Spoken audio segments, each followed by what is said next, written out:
And I'm Dennis Hudson, back with you at orangequant.com with the hurricane forecast report, the coming crash. Let's quickly review a few things. We have the pigs as a potential trigger for this crash. That'll be Portugal, Italy, Ireland, Greece, and Spain. We have specifically the problems with Greece right now in crisis mode. And we have banks' sick loan portfolios. And as if that isn't enough, we also have the mortgage rate reset schedule that you can see here. And that's not all. There's more to come. We'll be covering probably a little more of it. I just don't know if we need to cover any more, but hold on. Where I want to pick up now is, I said gold is the wrong place to be, as well as real estate. Let's talk a little about gold and why I don't trust gold. By the way, I do believe that gold will someday be the basis of an international currency, but that day is not yet. Here's what you want to do. If you want to really understand this in depth, Google that phrase, how governments manipulate gold. And, Kaspersky is popping up on my system. You'll have to tolerate that. Okay. Just Google that phrase, how governments manipulate gold, and you'll get a wealth of information about it. Some of it, I have to say, is kind of radical, and I'm not in that camp of people talking about the government taking over our lives and all this kind of thing. That doesn't interest me, and I don't think we're quite that bad off. But they do have some sound information about how governments manipulate gold, which might make you wonder why they want to invest in gold to begin with, but they have their reasons. Now, I said before, do not trust gold. I wouldn't trust gold. And I said that the governments of the world manipulate gold prices. I'm just going to use the United States as an example here, though it's undoubtedly done by other governments as well. And by the way, before I get too far along in this, some of what I'm going to say is not exactly proven, that is, with documentary proof. And the main reason behind that is that the New York Fed claims confidentiality for the clients that it represents in transactions. However, there are people, if you Google that phrase that I said, they have found a paper trail that seems to point to the Fed's involvement. So, with that said, I'm going to show you this, and I believe this is how it works, but they do manipulate it, governments around the world. And the reason they manipulate the price of gold is so that their currencies don't look as unstable as they really are.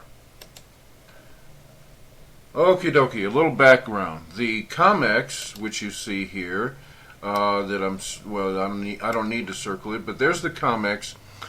On this side, on the U.S. side of the Atlantic, and actually on this side of the Pacific as well, gold is traded mainly through the COMEX, which does not deal in physical gold.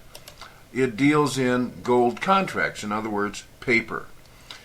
On the other hand, on the other side of the Atlantic, the London Bullion Exchange, that deals in physical gold. Okay?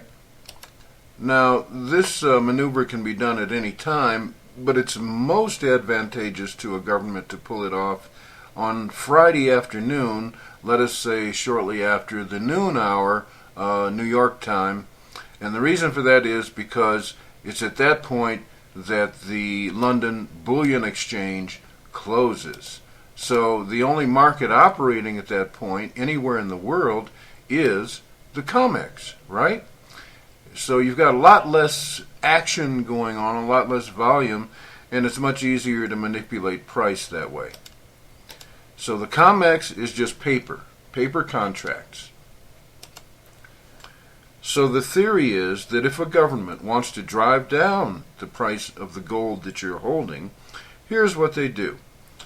They route an order to the New York Fed over here, And in turn, the New York Fed, to cover its tracks, hands that order off to some friendly brokers, and then the friendly brokers pass the order into the COMEX to short gold. In other words, they use paper contracts to short gold. Well, nobody is going to question the credibility of the United States government as far as being able to pay its debts, right? At least not right now. So in theory, the U.S. government can keep shorting endlessly with no consequences until they get gold down to the price that they want it to be. So they keep issuing short contracts or puts or whatever, and the price keeps coming down. It panics the longs who are in the COMEX, and they start selling. Pretty soon it's a self-feeding thing. Actually, the government can step out at that point, and it will feed on itself. And then, because no markets are open until Sunday night, probably in the Far East, it's at that point that it gets even stiffer and stronger, and actually the government can come away with a profit. But it's not really about it making money. It was all about driving down the price of gold. And if you look back, you can see this pattern. Now, there's another mechanism for manipulating the price of gold, and that involves miners. There's something called gold leasing. And what a government can do, and I'm not picking on the United States, but any government can do this. They go to a miner and they say, okay, you're a gold miner. How much gold do you think you have in the ground there? And the miner says, oh, 50 tons or whatever. All right, that government says to the miner, listen, we will lease you a certain amount of gold to trade into the London bullion market. How about that? You like this idea? And the miners say, well, that sounds good to us. So that government then, in effect, hands the miners some gold to sell into the London exchange, and that drives down the price of gold. And interestingly enough, these outstanding leases are rarely collected upon. So something very strange is going on here. So there are all kinds of ways to manipulate the price of gold. And the point being, let's say you've got $10,000 in gold, or let's say you have $20,000 in gold. And let's say things get really crazy in the market and things are crashing, and or maybe inflation starts to break out of control, and they decide they really need to whack gold maybe 30 or 40%, they can do it. And they can do it almost literally overnight. Because a government with good credit and good credibility can issue COMEX contracts endlessly and nobody will question it. And because they know they'll get it back because it scares the longs out. So instead of $20,000, you end up all of a sudden overnight with $12,000. What are you going to do? You are going to sell your gold, trust me, because it's an emotional thing. Okay, in the next video I want to talk about why you would buy 10-year treasury bills, notes, rather than bonds, the longer-term bonds. In case you don't know, the difference between bills, notes, and bonds is that bills are very short-term, notes are a little longer, and bonds are longer still. And we'll probably come to covering a little more of something else too at that stage.